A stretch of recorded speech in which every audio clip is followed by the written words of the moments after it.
The following content is provided under a Creative Commons license. Your support will help MIT OpenCourseware continue to offer high-quality educational resources for free. To make a donation or view additional materials from hundreds of MIT courses, visit MIT OpenCourseware at ocw.mit.edu. Okay, so let's start to discuss ion traps.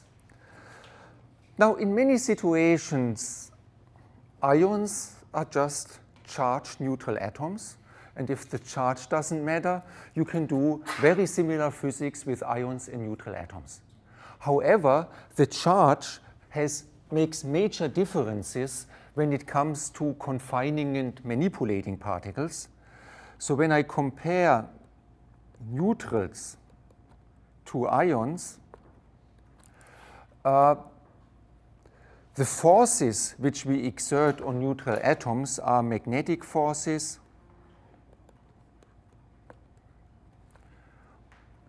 optical forces,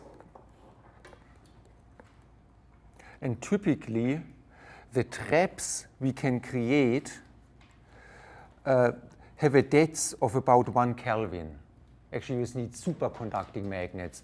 The magnetic traps we build here at MIT have millikelvin depths. So the trap depth is sort of on the is often on the order of microkelvin, millikelvin, and Kelvin at the high scale. Well, this is very different in ions. In ions, you have the Coulomb force.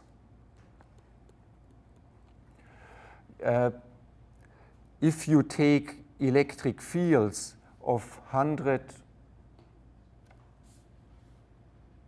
volt per millimeter, you can create confinement forces for 10,000 Kelvin. So you have no problem in confining room temperature ions.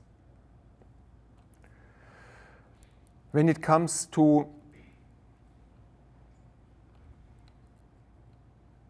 so this is trapping and confinement. If you talk about cooling, well, our workhorses are Doppler cooling and evaporative cooling. You can actually cool ions by evaporation. You can also cool ions by evaporative cooling. But what has been very common and special to ions is the ability to resolve sidebands of the vibrational motion in the harmonic oscillator trap. And in problem set number 10, you have looked through the physics of sideband cooling. However, sideband cooling is now also coming back to neutral atoms. For instance, if you have neutral atoms in a very tightly confining dipole trap, you can resolve sidebands and use those for cooling. Okay, what is the science? Well, a driving force for both ions and neutral atoms has been clocks. If atoms are cold, you can use them to have very accurate ways of keeping time. And I think currently there is a race between the best neutral atom atomic clocks, neutral strontium in optical lattices, and ion traps, in particular the aluminum ion at Boulder. So we have clocks. In ions, and this is what I want to talk a little bit more about today, a major driving force was quantum information. You have 2 ions and get quantum gates between them, or you have 8 ions and can have now 8 qubits in a prototypical quantum computer. So quantum information science and quantum algorithms was quite important. But I would say some of the physics is at least discussed and partially pursued with atoms in optical lattices. We have talked a lot about, for neutral atoms, about quantum simulations, studying superfluidity, studying phase transitions, magnetic properties of many-body systems.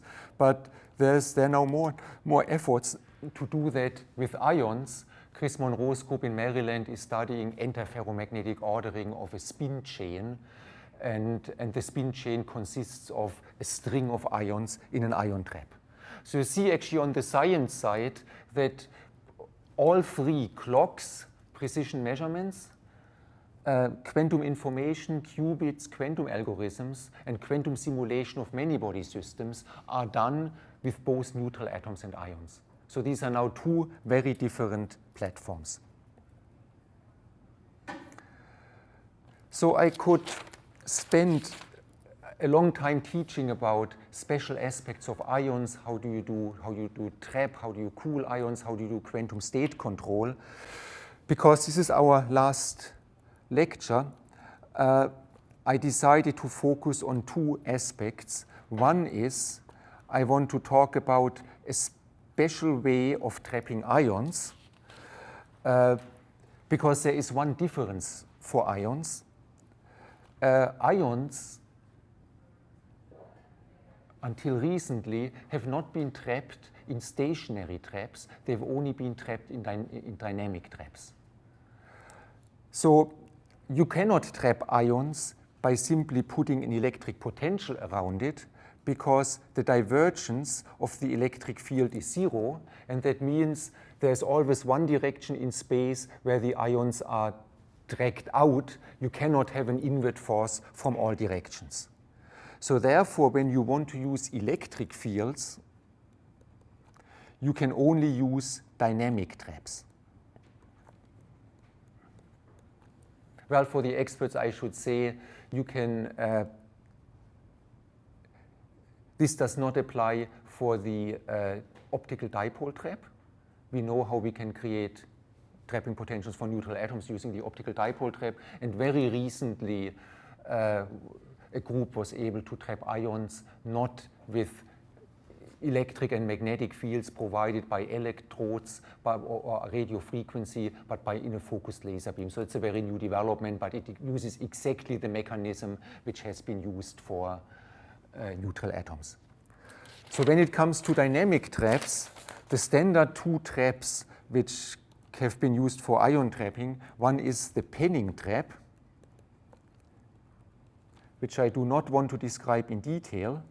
The Penning trap uses a quadrupole configuration of positive charge, and then you have a ring with negative charge. That means that an ion is confined here, but would see anti-confinement in the outward direction. Now, what do you do with the anti-confinement? Well, the solution is that you add a magnetic field, and what happens now is the particle is well confined axially, but radially, when it wants to move out, it's turned into a cyclotron orbit and is therefore stays trapped. So this is the principle of Penning traps, where the confinement in the axial direction is electrostatic, and the confinement in xy is through cyclotron motion.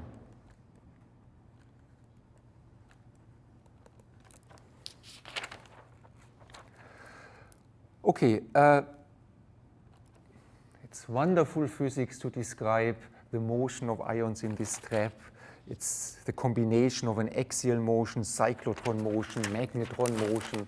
It's very interesting physics, and for many years, Dave Pritchard here at MIT used such Penning traps to measure the masses, determine the masses of ions with the highest precision ever possible. MIT still has the world record of the most precise mass measurements at the 10 to the minus 11 level, and this was done in Penning traps. But I want to talk more today about RF traps or Paul traps, because they are used in the majority of experiments, and they are used in pretty much all experiments on quantum information processing with ions. So the neat thing, and I try to teach you a concept in physics, the interesting thing about Paul traps or RF traps is that you alternate at a radio frequency between confinement and anti-confinement. You can say you have a saddle point potential which is confining in X and anti-confining in Y, but then you switch X and Y. So therefore the situation is, just imagine you are an ion and you feel half of the time a confining harmonic oscillator and half of the time an anti-confining harmonic oscillator. The question I have for you, and this is a general physics question, well, is the sum of a confining and an anti-confining potential of the same strength, does it give zero, or does it give something which in the end is confining?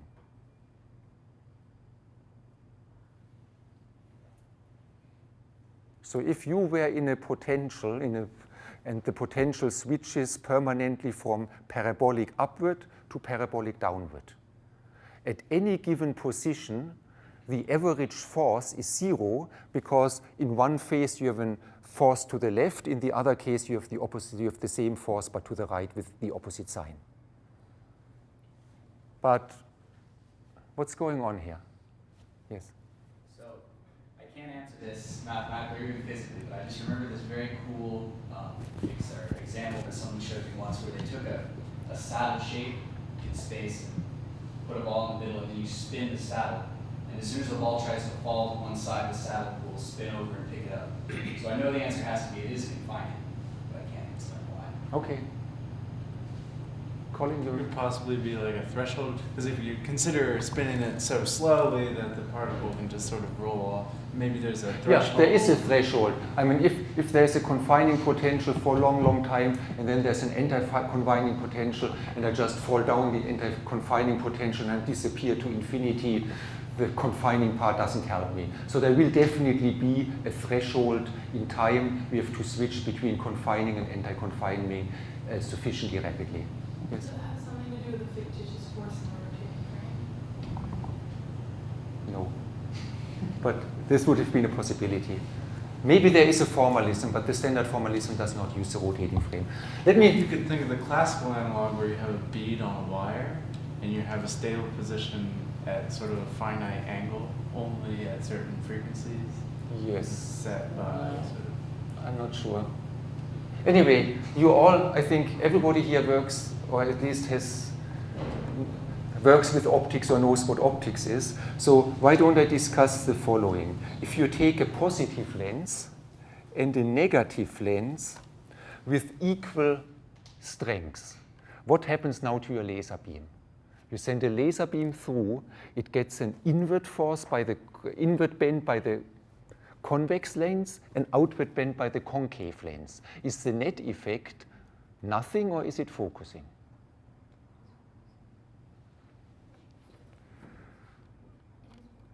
Well, it depends.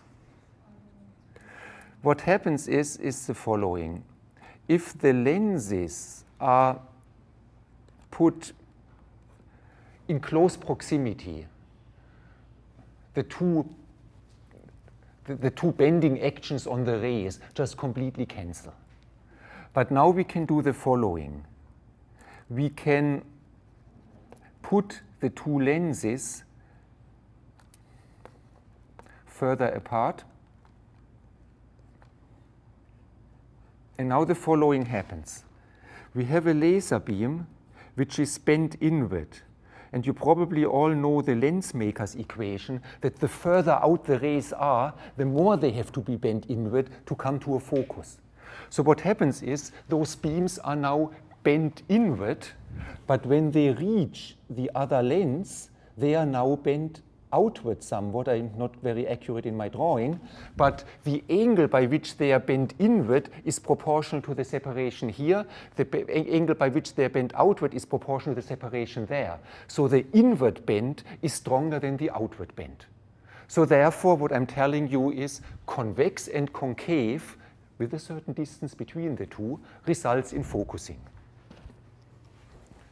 Now maybe you can think about it, what happens if I reverse convex and concave.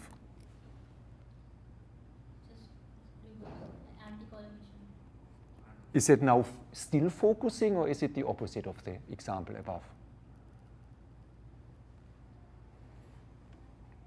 Now the first lens bends the beam outward. Yes? And the second lens bends it inward. But since we reach the second lens further out, the inward kick is stronger than the outward bend initially. So therefore, when you have positive and negative lenses of equal strength, no matter in what order you apply it, you always get an inward force. So this should actually explain as long as they're within focal length. Do you imagine if I had positive and negative is larger than focal length away? Yes, everything within reason here. There will be a stability diagram, but I want to first make it very plausible what happens. And just to address the question which I raised before, if I'm in a potential and I get an equal amount of inward and outward force, shouldn't that average to zero? The question is how you average. If I would keep the distance from the axis constant, I would say here as a function of, let me call it x, the bending angle as a function of x is positive, the bending angle at the same x is negative. So if I would do the average at constant x, I would get 0. But what I do is I do the average following the trajectory of the beam. So in other words, if I'm sitting on this potential which switches from attractive to repulsive, if I would be here at my position, the average force is 0. But when the potential is repulsive, in 1/2 cycle, I'm pushed outwards, and further out, the attractive force is now stronger than it was before, and therefore, if you average the force at my position, you will always find an inward force. But if you average the force at a fixed location, it averages out to 0. So this is exactly how RF ion traps work. And well,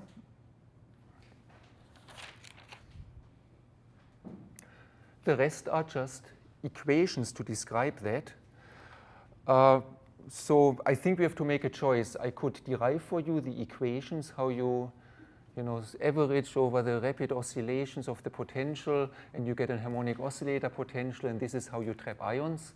But it's pretty much showing to you how the concept I've just explained to you, how it is reflected in equations.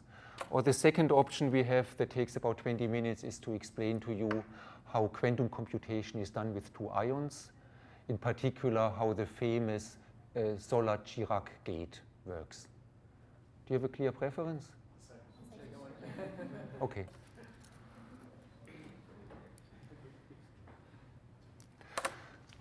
Fine, but there is one piece of mathematics you should understand. Really, and this is the only essence of the mathematical derivation. If I'm standing here and I feel the alternating force, it's a cosine omega t and it averages to 0. But if the force drives me, it shakes me. This is micromotion. Like the beam here, if you go through many lasers, the beam does up and down, up and down. This is micromotion. The micromotion is at cosine omega t.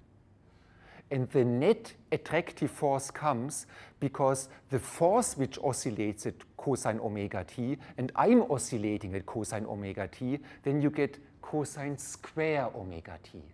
And this gives you the net force which provides the net attractive force. And it is the cosine square term averaged over the micromotion, which is 1/2, which is responsible for the trapping potential in ion traps. Anyway, you know the physics very well. You understand where the math comes from. It's really just the product of the two. It's a rectification. It's an alternating force. But since the system itself, the particle itself, is driven at the micromotion, there is a rectification going on, which leads to the cosine square term. Timur, yes? Two quick questions. So I I think ion trappers always complain about the micromotion, but in fact, they need it for traffic to work. Is pretty much what's going on, right? Yes, actually, the one interesting result of the mathematics is the micromotion is kinetic energy. The harmonic trapping potential is nothing else than the micromotion. In other words, if people show in an ion trap that you have a harmonic oscillator, the harmonic oscillator potential is high here, but mathematically, this harmonic oscillator potential is the kinetic energy of the micromotion. In other words, if you look at the micromotion, it has a kinetic energy. The kinetic energy appears as the potential energy in the slow secular motion. So in other words, the potential energy for the trap is the kinetic energy of the micromotion. So you can't avoid it. This is responsible for the restoring force. Is it a purely conservative trap, or can that have an out-of-phase component to the micromotion response? Is there like a sine part to the response? It is, well, the secular motion is conservative. You're now asking. I'm trying to think if there would be a reason why the response, like my dipole response, would have like something different, like a sine. Is there a reason?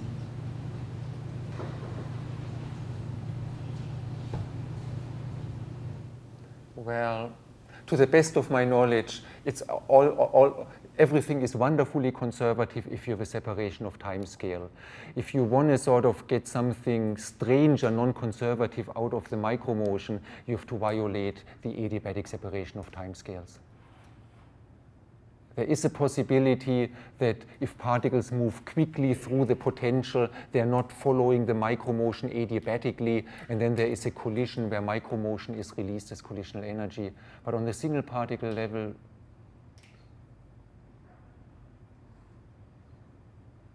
it's a pretty good approximation. Okay,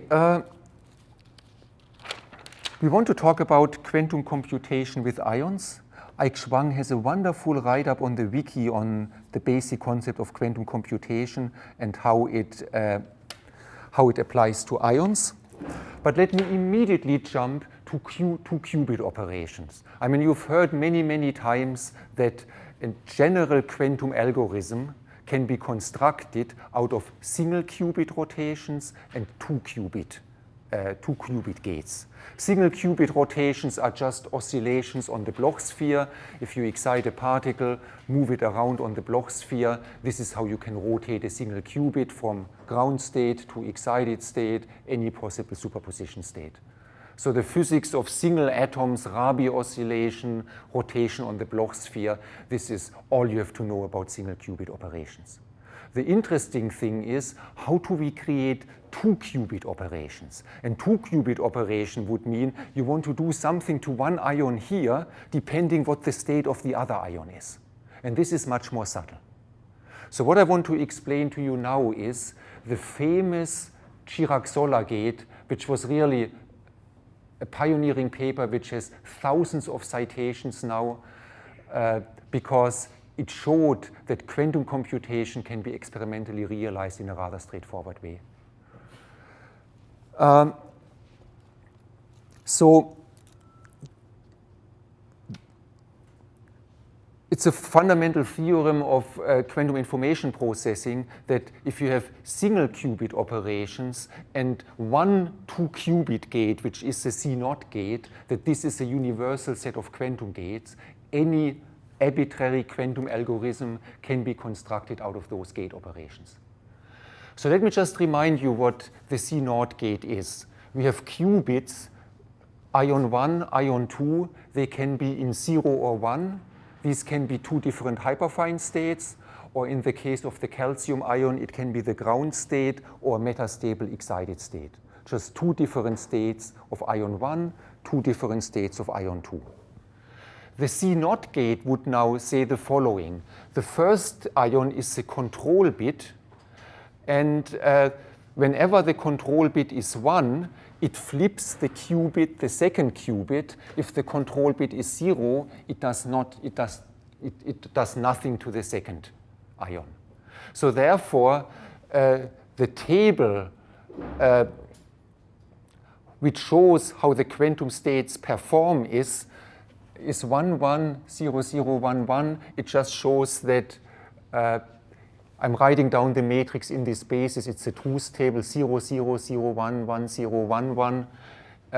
And it shows that when you have 1, 1 at the input, you get 1, 0 at the output. If you have 1, 0 at the input, you get 1, 1 at the output.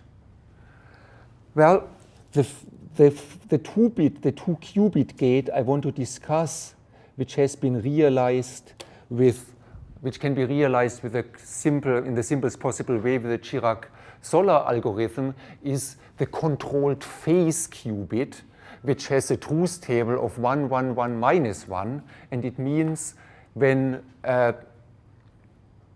it simply changes the phase of the 2 qubit states when both qubits are 1. Now, the C0 gate can be constructed out of the controlled phase gate by having two single qubit rotations done with the Hadamard gate. The Hadamard gate is taking the basis 1 and 2 and creates 1 plus 2, 1 minus 2, the symmetric and antisymmetric superposition state. So therefore, the C phase gate is as general as the C0 gate because one can be used to construct the other.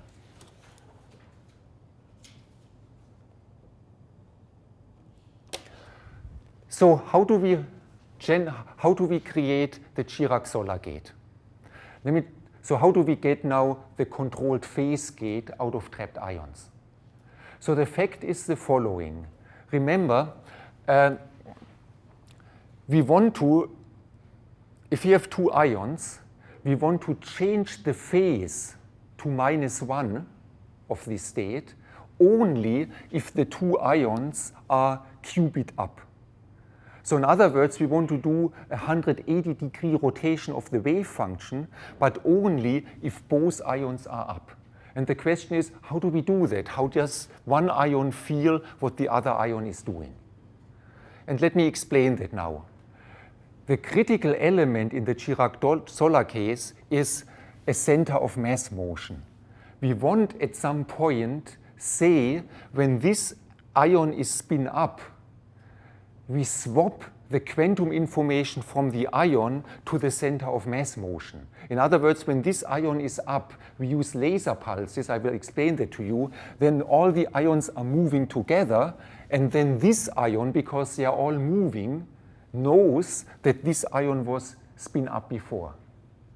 So the center of mass motion, the common dipole oscillation of all ions together in the trap, this is the data bus. So this is the key idea.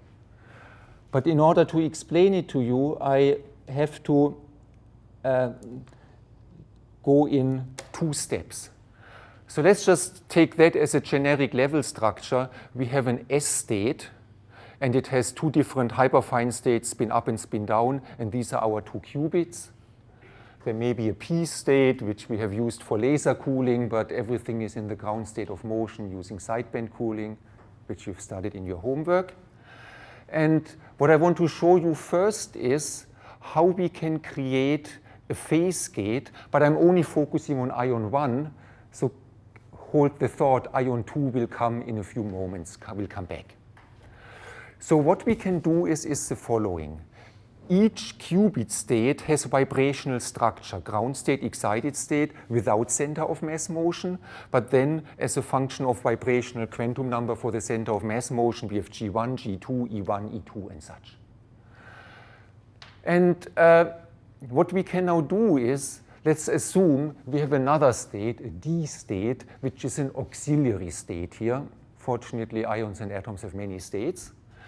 And we can drive a laser transition from S to D, which is only in resonance with the first vibrational excited state, to the D state. So we use the red detuned sideband here, which only drives the transition from E1 to the non-vibrational state of the auxiliary state.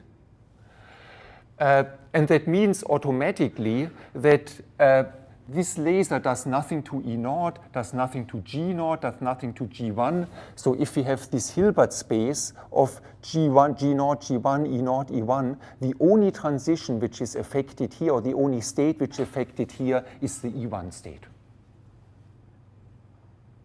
Okay, I'm talking about a single ion. I'm just talking to a single ion right now. It's really simple. So if we switch on this laser, what happens is we simply induce Rabi oscillations, simple physics. The Rabi oscillation, however, after one Rabi period, has changed the phase of the initial state by -1. If you carefully look what Rabi oscillations are, the wave function goes up, down, but we usually discuss what happens to the probability, and this is shown in green. So when we are back in the original state, we have changed the phase of the wave function by -1.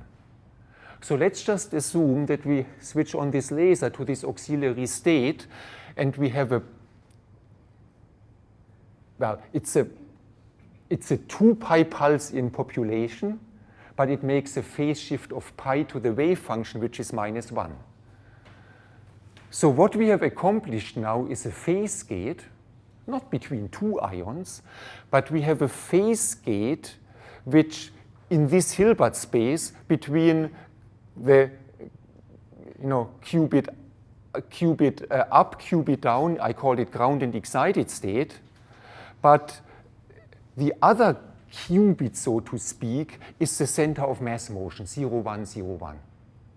So this is the truth table of the phase gate. And so technically, we have now done a local phase gate with one ion, where the 2 qubits are ground and excited state of the ion. This is our qubit we want to work with. But then the second qubit to realize the phase gate was 0, 1 of the center of mass vibration.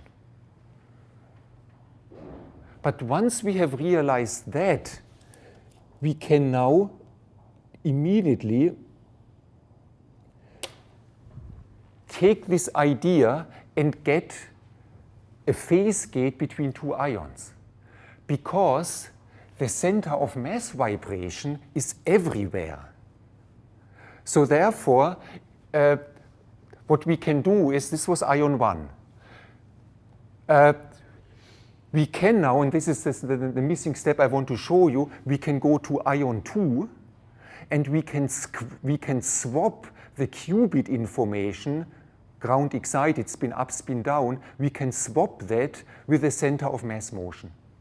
So therefore, what we can do is, when the second ion is spin up, we do a quantum, we do a swapping of the information from spin up, spin down to center of mass motion being 0 or 1. So the idea is the following. Ion 2 should control what ion 1 is doing. So we first focus on ion 2, we swap the qubit of ion 2 into the center of mass motion. Then we do what I just said, the controlled phase gate for ion 1 with the center of mass motion.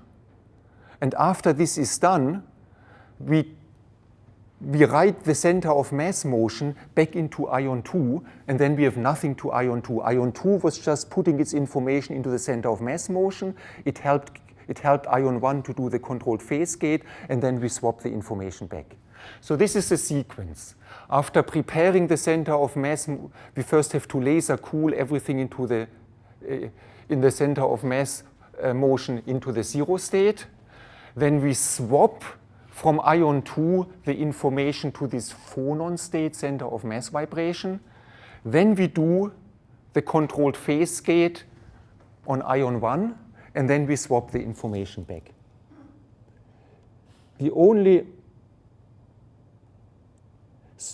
So what I should show you, you may have seen it, but what I should show you explicitly, how do we swap the information, GE, from the internal state of ion 2, how do we write this information into the data bus, which is the phonon, which is the center of mass vibration in the trap? Well, we again use a ready-tuned side pulse. We do a pi pulse driving this transition. And just look how beautifully the math works out. We have an arbitrary qubit state, a superposition of ground and excited, and the center of mass motion was laser cooled to the ground state. So let me just multiply that out. So we have coefficient A times G0 plus coefficient B times E0. If we now do a pi pulse, we transfer the population from E0 into G1, and this is what I've done here. But now you see I can factor out the G, and what I have now is I have the same qubit information with coefficients A and B, but no longer in the internal state of the ion, but in the phonon state in the qubit, which is the center of mass motion. So the idea here is you can have an arbitrary number of ions, and now you want to have a quantum gate. What you do is with a quantum gate, you say, I want to now take this ion here and have a quantum gate with 10 ions further down. So you first go to your first ion, transfer the information of this qubit into the data bus, into the center of mass motion. And now, with the local operation here, you can do something to this ion conditionally on the motion, the center of mass motion, but the center of mass motion reflects what the ion over there, in which state it was. And after you have done the 2-qubit operation between those two ions, you take the center of mass motion, put it back into this ion, and at the end of the day, what you have done is, you have done a 2-qubit operation, you've changed the state of this ion, but all the other ions have remained the same. And with that, you can now, in a chain of ion, implement arbitrary 2-qubit operations. I think I said it clearer in words. Here it is in a little bit more formal way, the steps you do to the wave function. You initialize, you transfer the information to the data bus, you execute the controlled phase gate, and you put the information from the data bus back into the control ion, and now your data bus is free, is back again to the initial value and ready for the next operation. I should mention that this was a pioneering paper. Right now, this quantum gate is not the most popular one because it has severe requirements.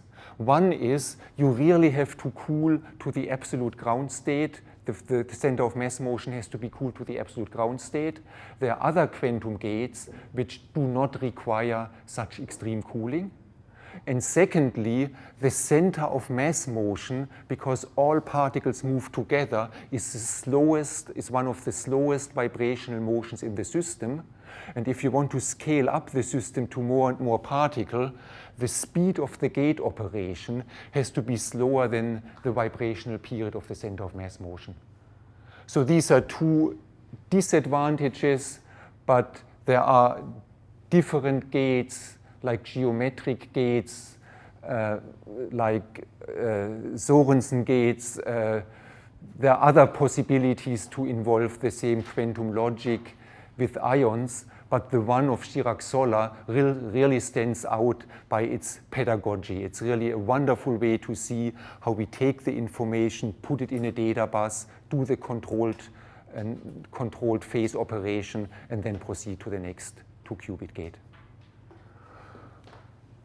Okay, so that's the end of ions, the end of this class. Do you have any questions about the last topic? If not, let me say thanks. You were a fabulous class. I really enjoyed the classroom atmosphere. I enjoyed all the questions, whether it was after class or during class. And, well, I'm happy that most of you I will see around for a number of years. All right.